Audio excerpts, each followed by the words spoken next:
不用害怕，他们不会真的伤害你们，他们只会阻止一切想要靠近这柄剑的人。百里眼，你到底想干什么？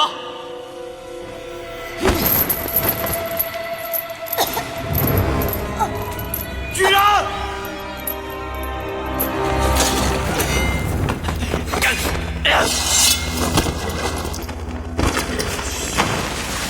稍安勿躁，很快，你们就能见证东路最大的秘密和荣耀。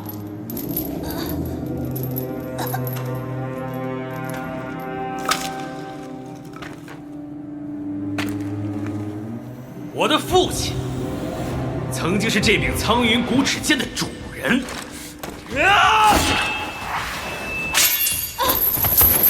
而当他死了，这柄剑中封印的灵魂就开始吞噬着每一个想要靠近他，直到他新的主人出现。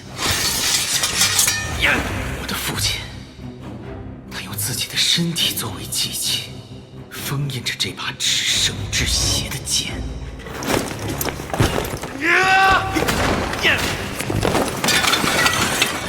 而我将会成为这柄剑新的主人。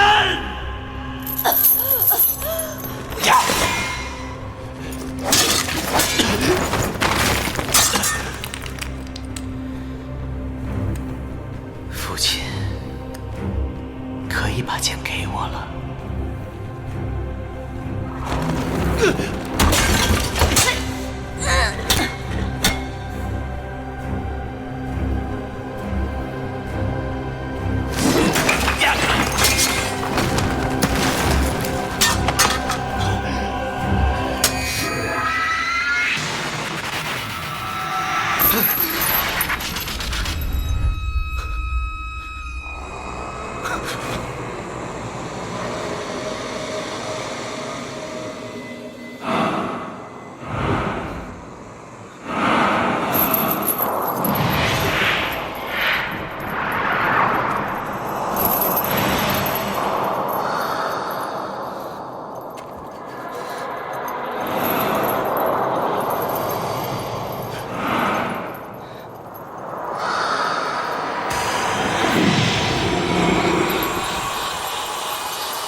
那是剑中灵魂的咆哮，每一个新剑主都要经历这一步。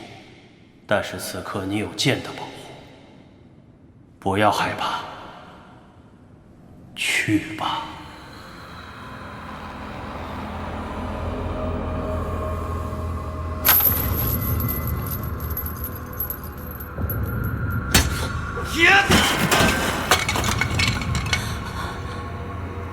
北辰之身，穹隆之地，奇异奇花无始无终。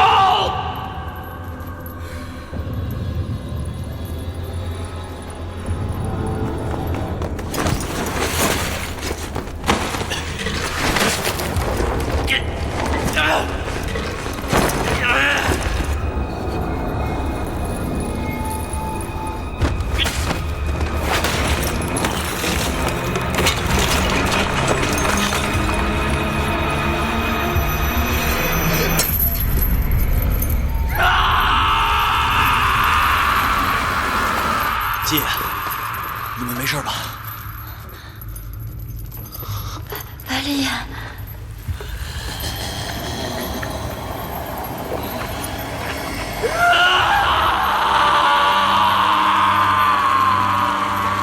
你看他眼睛，不好，百里眼要被那剑给腐蚀了。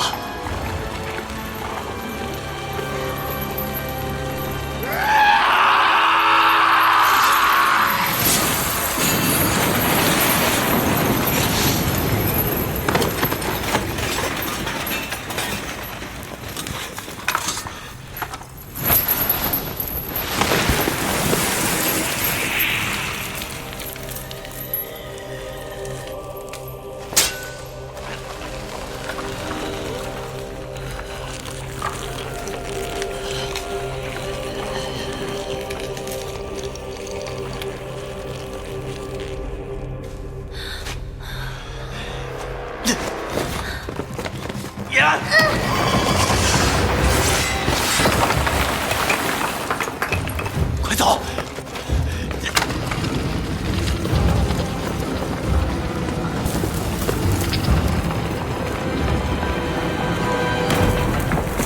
我继承了父亲的光荣，但我更继承了父亲的仇恨。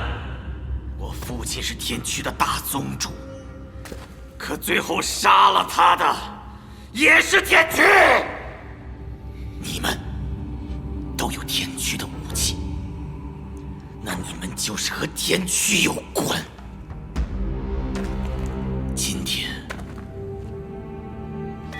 你们就将成为我复仇路上的第一份祭品。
苏上公，灵儿，放下那柄剑。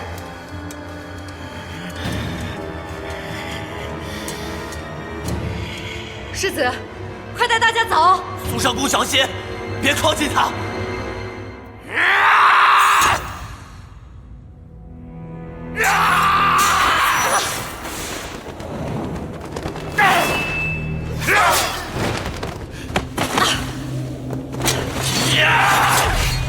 世子，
握住它，它属于你。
父亲，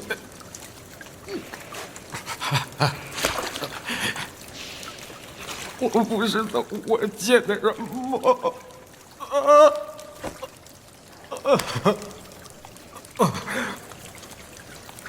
你告诉我，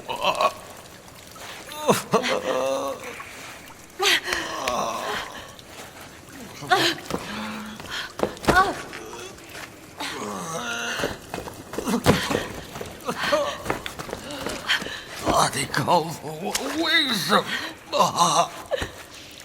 你告诉我，婴儿，你想要见你父亲一面，我带你去。婴儿，这是我能为你做的最后一件事。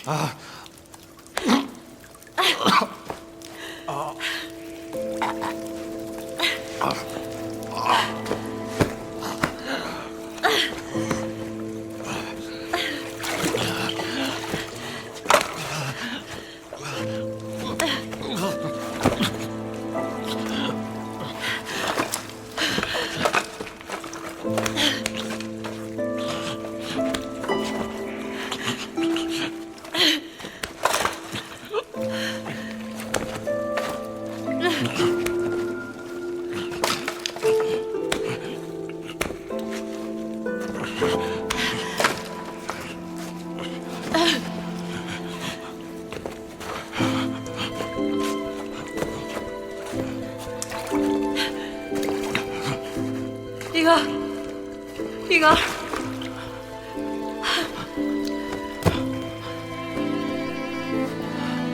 婴儿没事儿，没事儿，我在呢。婴儿，婴儿，婴儿，婴儿，别害怕，别害怕，婴儿，别害怕，我在呢。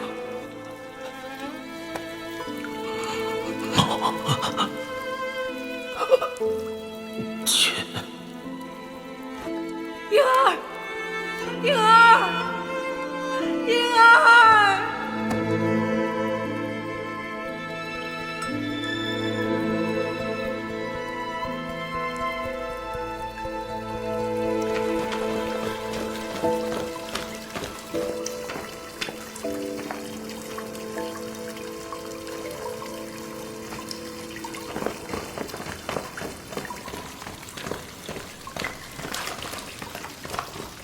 世子，世子，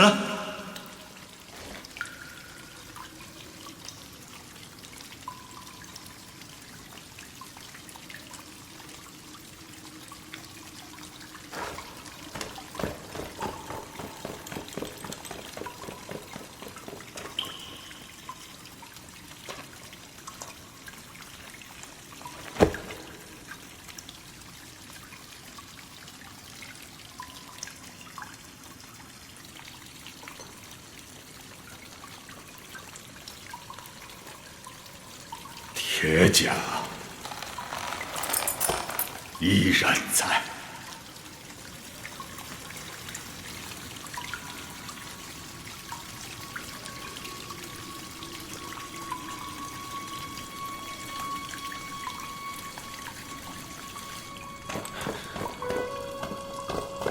雨然，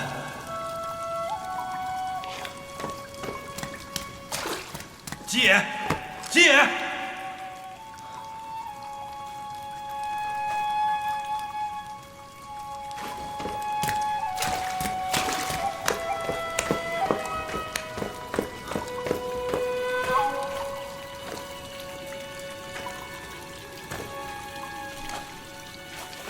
沈清，沈清，沈清，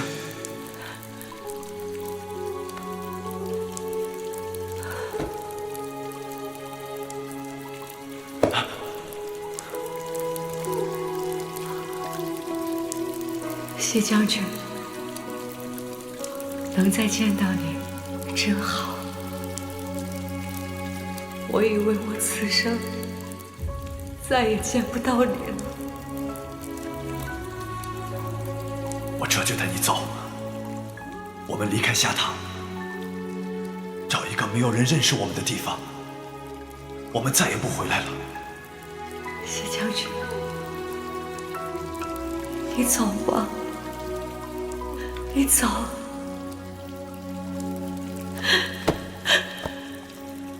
我不走，你不走，我也不走。我能陪你10几年，也可以继续陪着你，走完所有的路。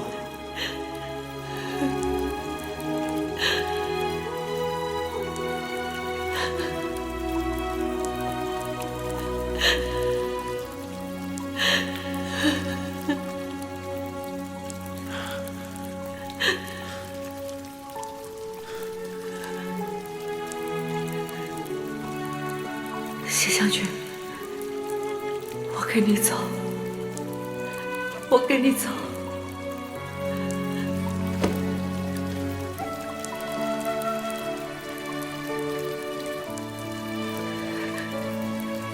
走，走，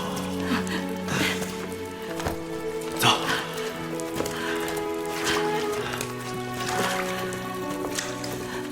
谢将军。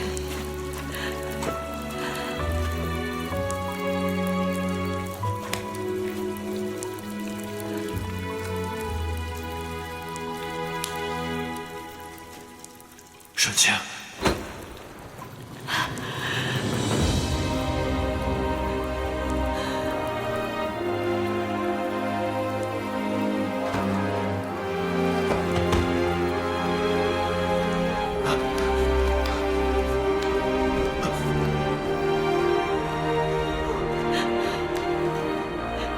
谢将军，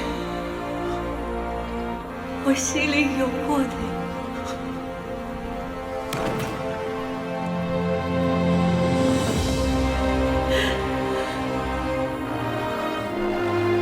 顺清，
方才我又去查看了一番，祖陵已全然被毁，3个孩子他们性命无虞，我已经差人送他们回宫去了。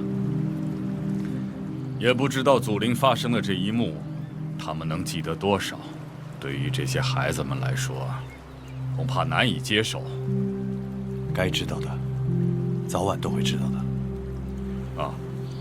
我想圣剑放在这儿实在是太过危险，我暂时保管。过2天我来找你商议。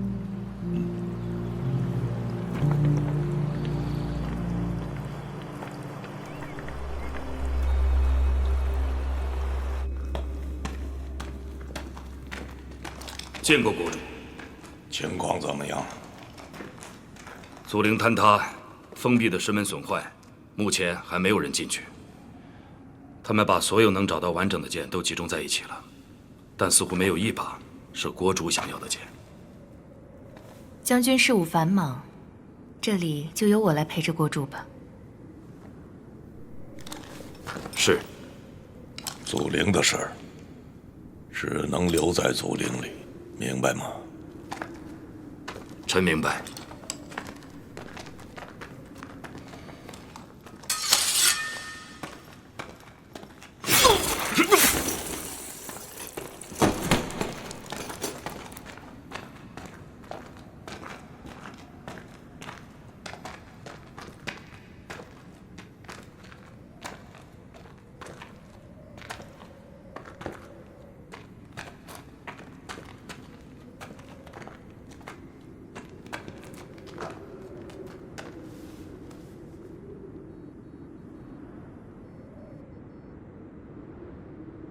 国主，剑已被人夺走，我们还是另作他谋吧。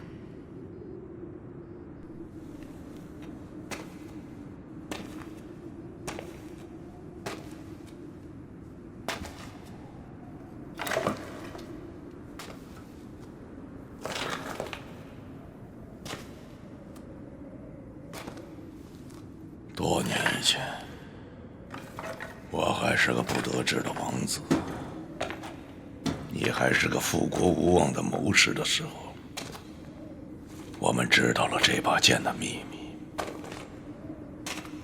觉得这是个机会。为了得到这把剑，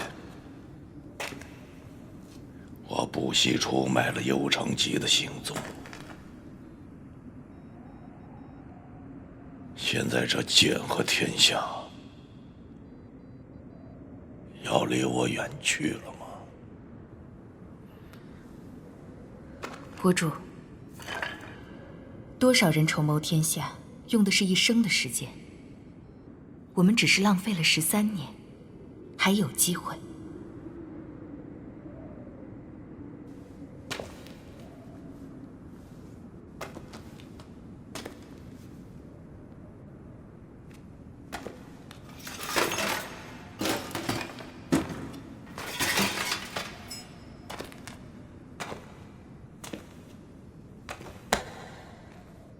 封锁整个下堂，绝不能让这把剑离开我的国境。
玉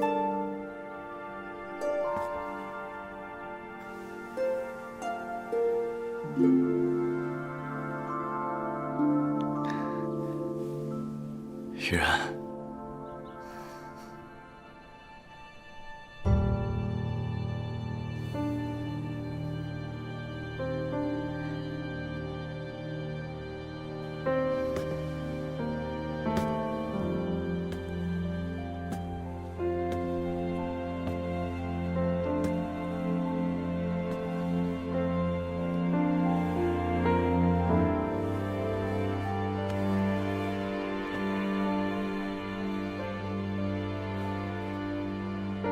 人死不能复生，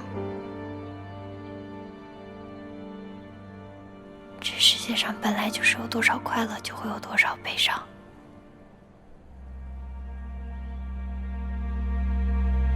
你念着他的好，便足矣了。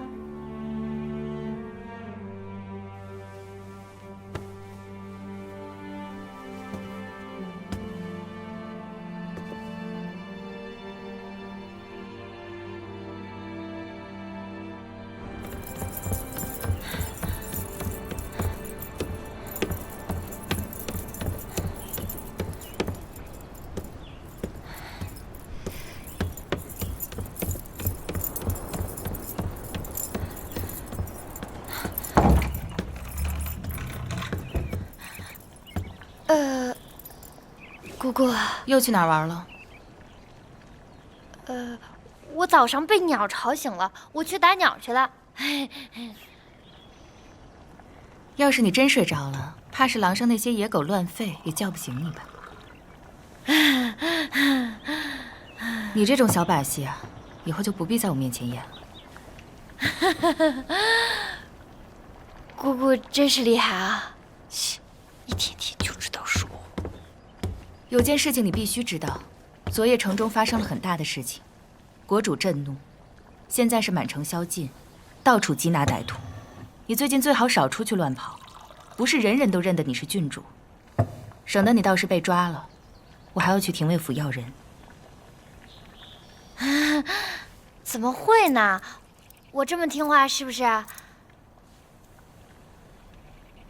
怪不得我回来的时候看到那么多廷尉。姑姑，发生什么事了？连国主都惊动了。怕是惊动的远不止国主一人。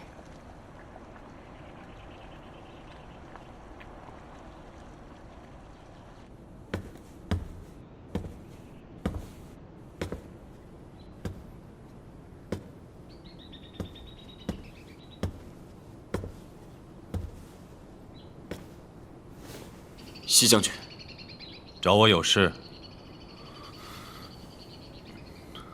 你在想是不是能信任我？你们三个有一个共同的小秘密，你们在祖陵里找到一把邪祟的重剑，后来你们又把那把剑遗失在祖陵里，祖陵又被水淹了。你想问我，为什么百里隐拿起那把剑会变得疯狂，而世子不会？西切尔根杜拉贡是他的河洛名字，意思是地狱的噬魂龙之剑，我们叫它苍云古齿。对于我们天驱武士而言，是无上的圣器，只有历代大宗主才有资格持有这件武器。对于天驱武士，有至高的象征，地位还在你的猛虎象牙枪之上。你是一个天驱武士，孩子。在你心里，天驱武士是不是应该永远提着一杆枪，冲在队伍的最前方？不应该是我这种懒散的人，对吧？我知道你是天驱的后人，你身上还藏有一个天驱的指套。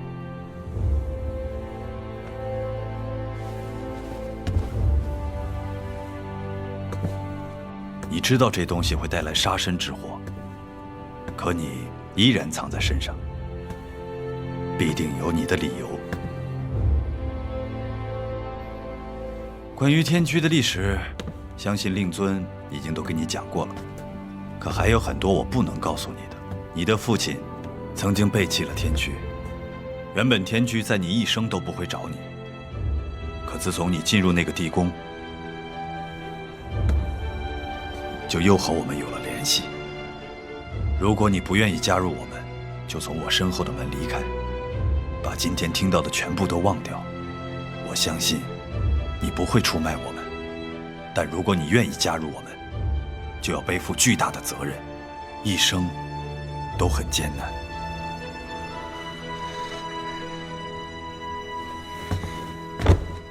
我愿意。孩子，不要这么着急决定你的一生。我没有什么好决定的，我只有这一个选择。我原本以为你是一个要封侯拜相、功名富贵的人。我是想要封侯拜相、功名富贵，那是因为我怕我哪天死了，没人记得我，也没做成任何事。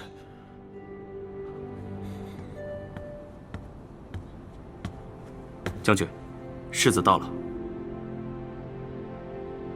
起来，带你们去个地方。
我叫易天瞻，最后一个在世的铁皇。铁甲依然在。铁甲依然在。请起。那么，铁皇就是新的建主？建主不是我。我只是代表着他放出了鹰灰，想和诸位见面，13年了。如今有人重新成为天驱的大宗主，难道诸位还不想重新站在鹰旗之下吗？13年了，我每个夜晚都要枕着兵器才能入睡，总是担心黑暗中有人向我拔刀。难道铁皇真打算狙击我们，冒着叛逆之名吗？所以，你就失去了勇气，对吗？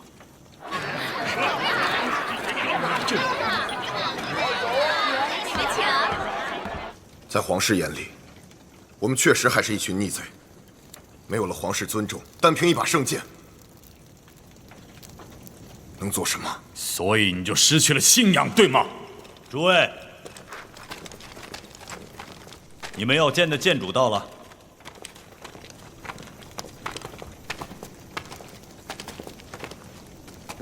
原来拔出圣剑的就是万里宗主西衍，西大将军。西衍惭愧，拔出圣剑的是我身边的这位少年，青阳世子吕归尘。老师，这个少年就是建主？怎么可能？开什么玩笑！天驱怎么能由一个孩子领导？我们从来没有这样的大宗主。诸位，西将军和铁皇大人是我等的楷模，但是宗主之事事关重大。如果真是这个少年拔出的圣剑，那就还请在我辈面前显示一二。是，没错。诸位，剑是我拔出来的，可那确实是个意外。归臣没能力做天驱的大宗主。天驱数百年来就是为了抵御北路人的进攻而战斗，怎么能让一个北路人做我们的大宗主呢？世子可是北路人，世子既然不愿拔剑，我便不勉强。可是各位，圣剑既然选择了这位少年，那他必定有绝大的勇气，还有坚定的内心，那就有可能能挽救天驱。那也不行。若是有一天北路入侵此地，他要如何选择呀？对啊，对，怎么选择？他应该此时必异。不能创业，北路人，这个打这个少年绝对能当咱们宗主。不行，没错。诸位听我说两句。我想大家心里都很清楚，如今的天驱，再也经不起任何的动荡和分裂。铁皇大人，这些年以来，一直在收拢余晖，寻找圣剑。付出了常人无法想象的代价，到底是为什么？就是为了能让天驱生生不息，重整乱世。没错，圣剑选择了这位少年，我们谁都没有想到。可是大家想一想，我们既然都不惜牺牲生命，为了能让天驱的责任代代相传，那为什么不给我们自己还有这位少年更多的时间呢？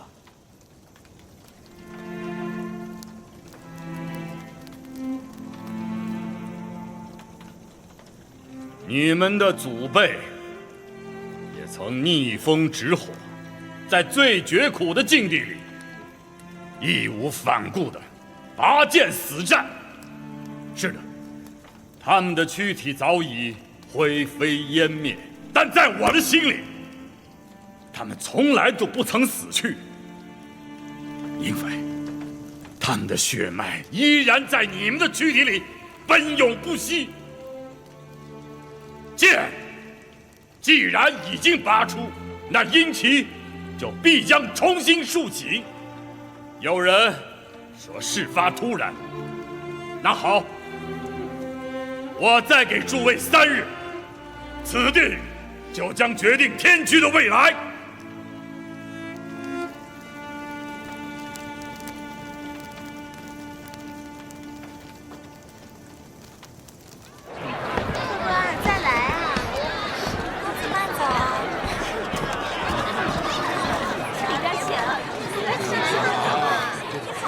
老师，来，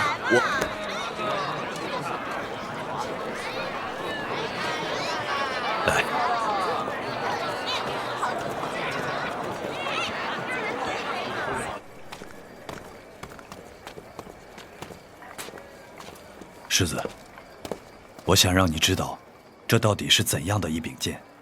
苍云古尺对于天驱来说，并不只是一件武器这么简单，它有着自己的意志和灵魂。是天驱数百年来不屈的传承，被这柄剑认可的人，便是天驱的大宗主。你就是这个人。老师，我来东路之前根本不了解天驱这个组织，而且那些天驱武士们，他们也不会认可我。有时候，不是你选择了命运，而是命运选择了你。老师可能不知道，我一直都是被推动着前进的。无论是回青阳做世子，还是来东路，其实都是命运帮我做的决定。可这些事情，我都没能做好。所以我想，我这么一个人，是做不了这个大宗主的。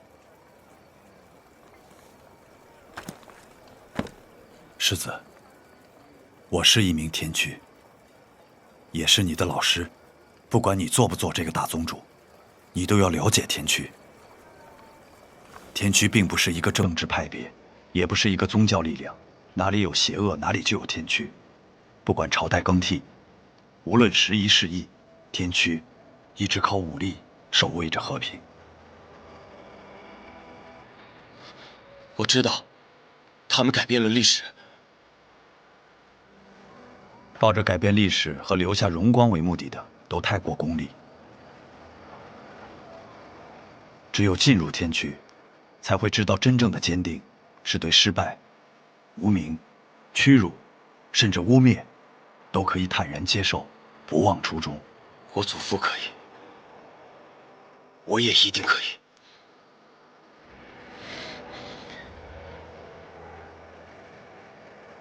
这柄剑，也许根本就不应该存活在世上。它的出现是血凝成的，两侧的剑锋太过锋利，也许会伤到自己。但最强的武器，宁愿握在自己手里，也不能被敌人夺走。世子，无论你做怎样的选择，我都不会强迫你，因为加入天驱，就意味着永远告别安逸。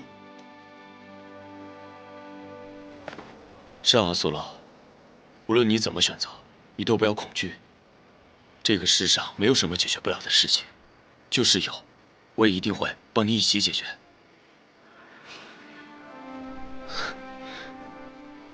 我们先离开这儿，这件事情容后再议。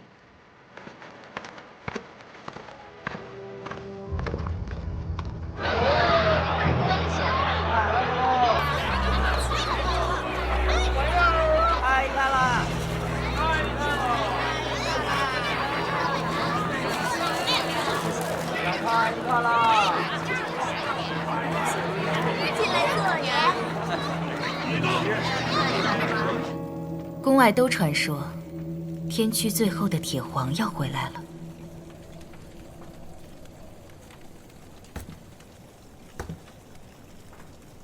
百里没能把剑给我带出来，姑这些年是走了眼了。禀国主，拓跋将军求见。请。是。有请拓跋将军。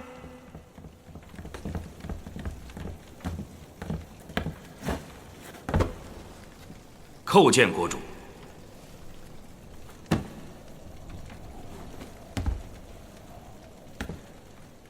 微臣这几日一直派人在城内打听剑的消息，如今有了重大的发现。说。祖陵震动之日，鬼符营的士兵曾看见祖陵附近的河滩上有3个年轻人的身影，似乎是青阳世子、宇郡主，还有基野那个孩子。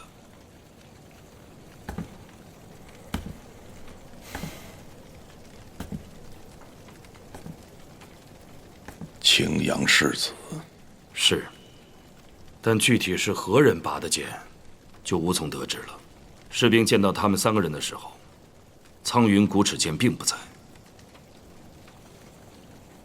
圣剑是唯一的圣剑，去把剑和他的新主人给我找回来。是。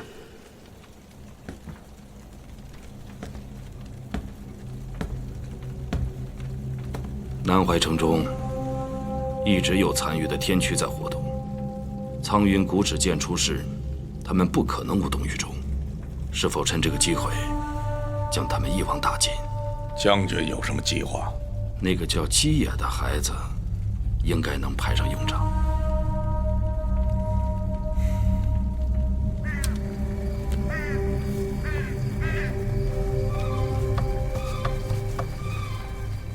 你是神使的人，不要忘记你的使命。青铜之血在世而生，已是神使选中的人。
世子在这样的年纪，就成为了天驱武士团的大宗主，真是令人佩服啊！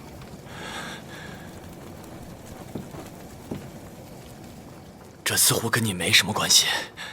离国使者，世子看我就只有离国使者这样简单吗？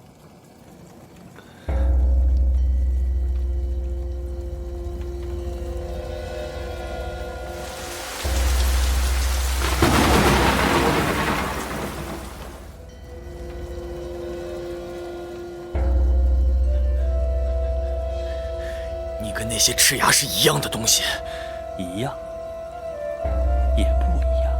苍云古齿剑居然选择了一位北路人，而非天驱武士作为他的主人，真是令人啧啧称奇呀！世子体虚乏力，喝杯茶，应该会好很多。请。亲姐姐，世子想要摆脱藩篱，但却连一盏茶汤所带来的困扰都无法解脱啊！你对我做了什么？我没有对你做什么，因为世子的一位故人，请我务必照顾世子。你不用跟我假惺惺的，就是你们杀了苏玛，我们注定是敌人。那是个意外。我相信世子的一生中，难道就没有发生过这样的意外吗？龙阁真皇的长女龙阁沁，她是世子在苏玛之外最好的朋友了吧？你们一起长大，情同姐弟。龙阁沁死在青阳部毁灭真言部的战争中，世子现在应该想起来了吧？到底是谁杀了那个女孩？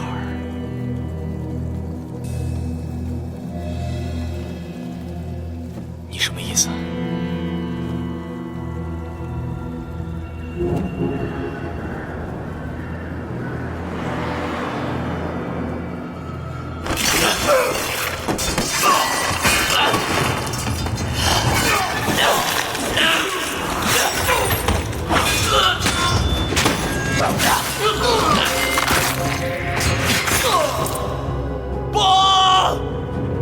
不要！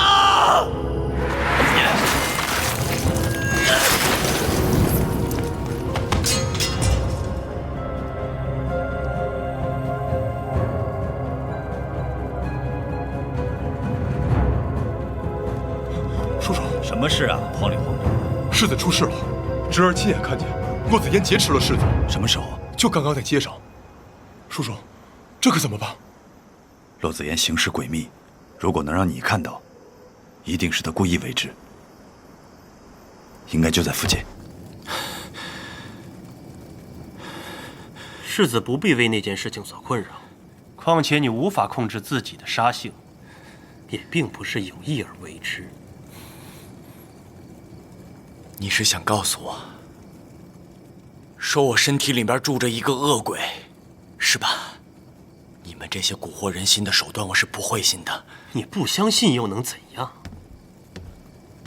这就是你的宿命。世子也许忘记了，很多年以前你行将至死，是老师救了你，为此他不惜牺牲自己弟子的性命。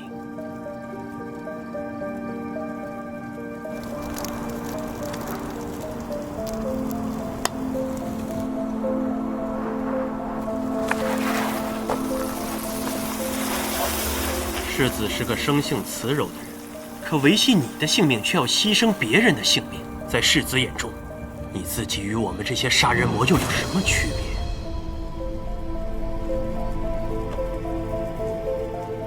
你抓我到这儿来，不就是想得到那把剑吗？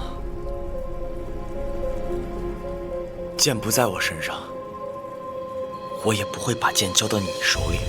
若没有握剑的人，再好的剑也是锈铜烂铁。那你到底想干什么？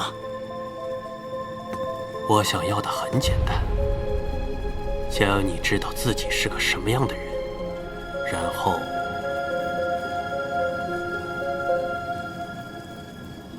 加入我们。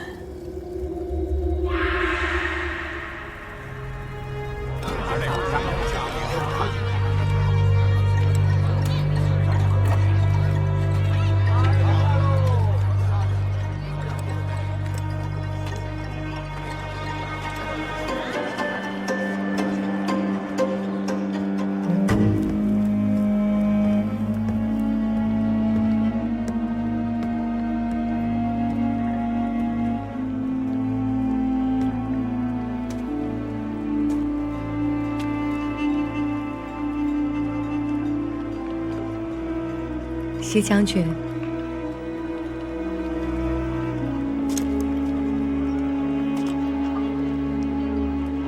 西将军深夜前来，是问苍生，还是问鬼神？顺清，真的是你吗？这身紫色衣裙，将军还见别人穿过吗？这紫色，倒是让我想起了将军府上花开满堂的紫菱秋。如今花期不在了，可我又出现在了将军身旁。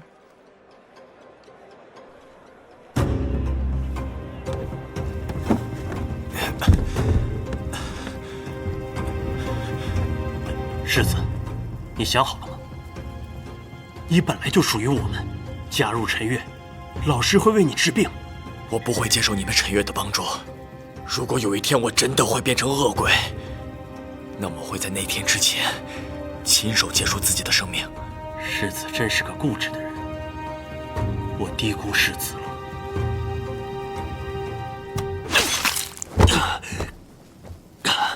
你为什么要这么做？不管你是真的也好，假的也罢，能再见你一面，和你说几句话，我就心满意足。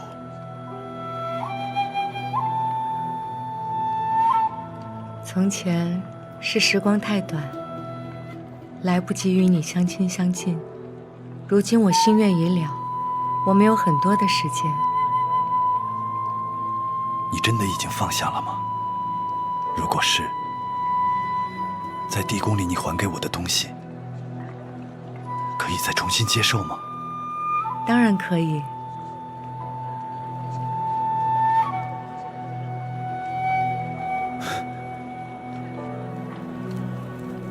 这个答案，我曾经辗转反侧，期待过多少个日夜。没想到从一个幻象里这么轻易地脱口而出。将军不相信我吗？如果他能够这么轻易地放弃自己的选择，我怎么会这么多年求而不得？你空有他的一副皮囊，却不及他的柔韧与坚定之万一。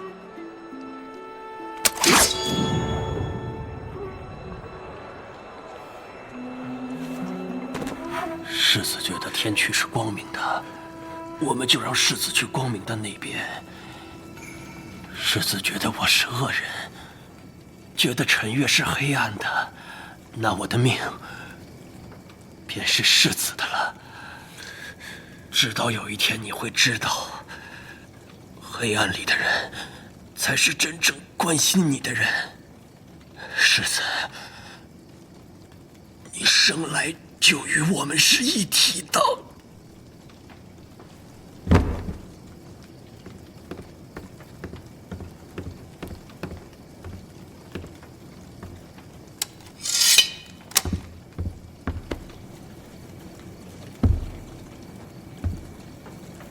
陈月的术士没有对你不利吧？我没事儿，让老师担心了。走。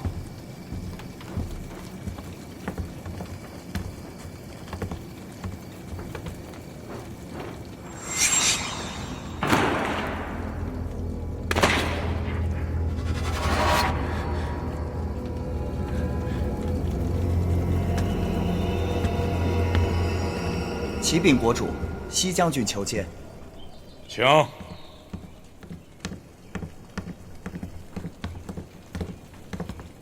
拜见国主。孤听闻骆子嫣劫持了世子，世子现在如何？臣赶到的时候，他已经被骆子嫣所伤，但并无大碍，现在正在归红馆休息。无大碍就好。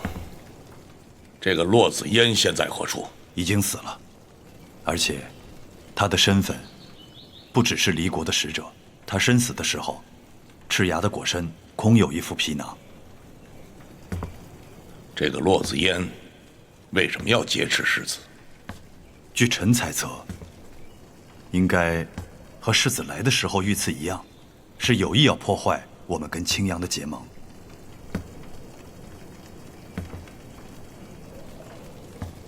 西将军，祖陵震动跟骆子嫣劫持世子之事是否有关系呢？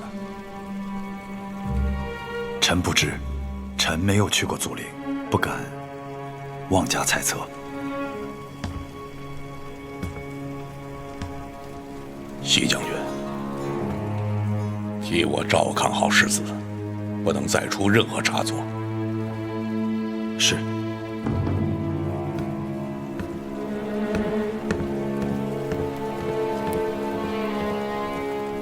世子无碍吧？暂时没什么大事儿，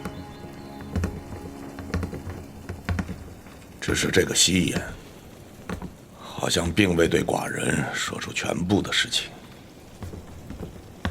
一切看，祖陵震动，圣剑被盗，骆子嫣劫持世子这些事情接连发生，恐怕绝非巧合。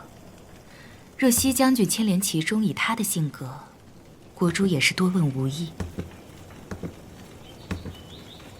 他有胡将之称，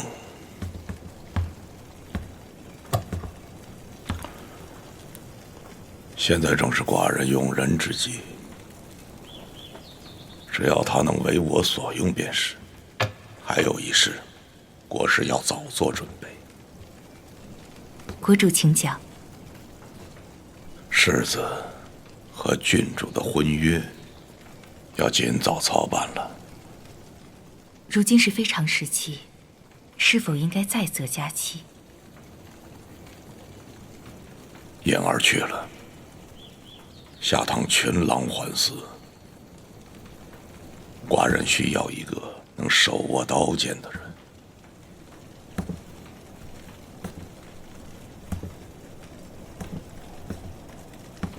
祖陵震动那日，玉然和世子在不在一起？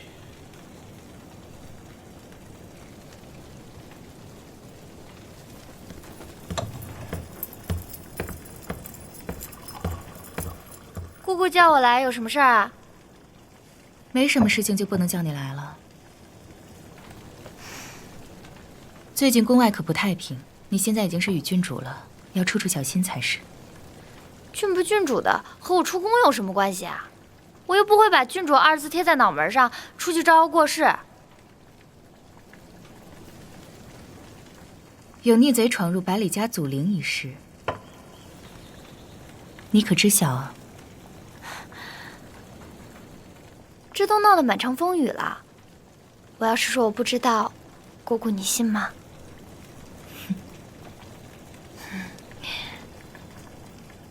那日你在何处啊？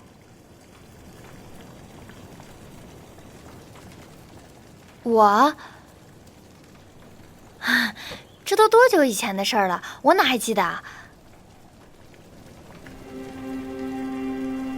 我想想啊，我那天去干嘛来着？我想想啊，我那天干嘛去了来着？啊，我想到了，我那天去了紫良街那个小酒馆，我还去了水上市场的那个首饰店。对，我还划船了，我还去撞钟了。那日世子是否和你在一起？我们是好朋友，当然在一起了。那你可真粗心，好朋友失踪了你也不知情啊？阿苏勒失踪了，那你们赶快派人去找啊！他可是青阳世子。若是进了祖陵，还仅仅是青阳世子这么简单吗？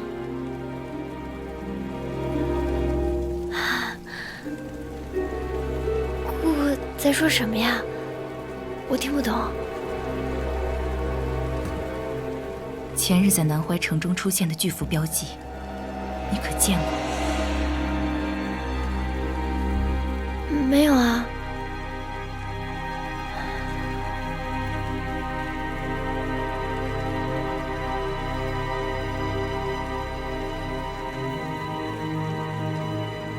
你和你的好朋友跟天驱逆贼没关系最好，否则谁也救不了你们。姑姑，你们赶快去找阿苏洛啊！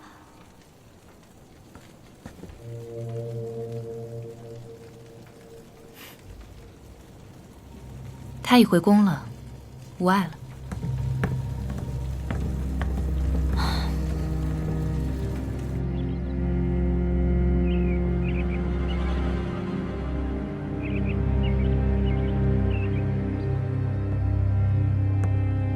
西将军，世子呢？回西将军，世子自从回来便一直待在里面。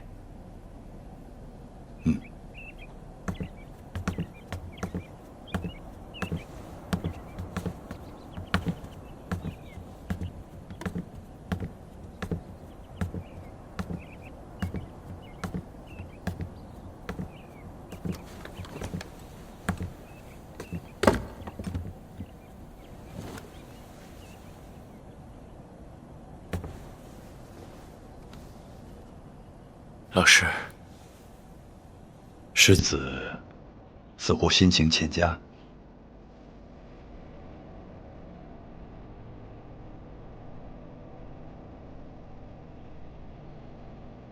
骆子言说的都是真的，那一切都是我做的。他对世子都说了些什么？他给我看了一个很久以前的真相，是我亲手杀了养大我的姐姐，那是我最亲近的人。世子不要忘了，骆子言是陈月，他只想得到他想要的，这并不一定就是真相。我就看着他死在我眼前，他就那么微笑着看着我，慢慢闭上了眼睛。如果这就是真相呢？世子愿意相信的，就是真相。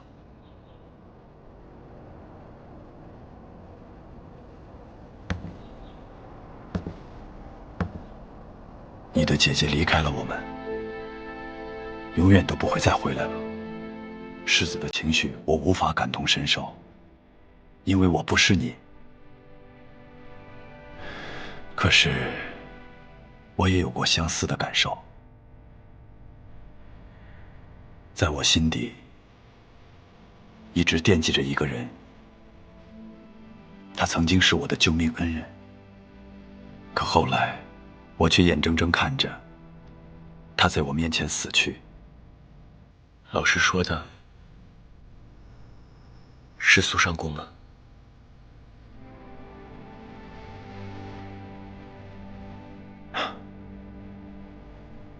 不管是谁，都只能陪我们走一段路，剩下的路不管再难，终归要自己走下去。